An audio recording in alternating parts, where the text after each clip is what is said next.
It is this apparent contradiction that exists in the Abrahamic religions between monotheism and polytheism, hidden and sewn between the lines in the teachings of the religion.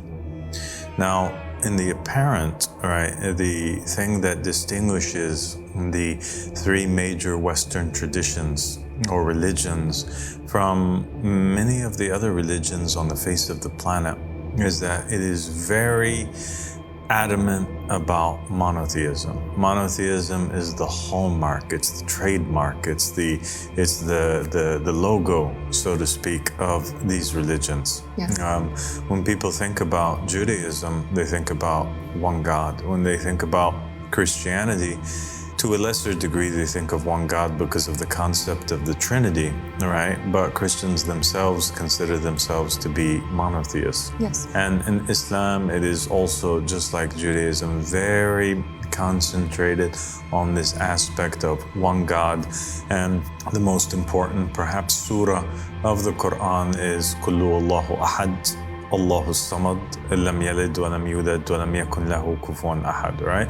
Which is to say that God is one, right? And until the end of the verse, distinguishing this idea that the Almighty God is one in nature. He's not three. He doesn't have a father. He doesn't give birth. He is by himself. You know, it's the God of Abraham, Isaac, Jacob, and the rest of the prophets and the messengers.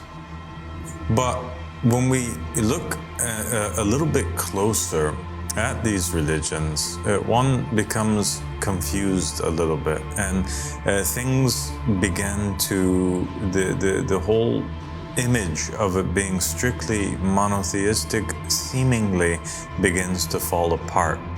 And more evidence emerges that perhaps these religions were not just only not founded upon monotheism, but they actually might not be monotheistic religions at all even today. The easiest example of them all, and that is one that is much spoken about, and that is the concept of there existing this word that's mentioned over 2,000 times in the Bible, which is the word Elohim.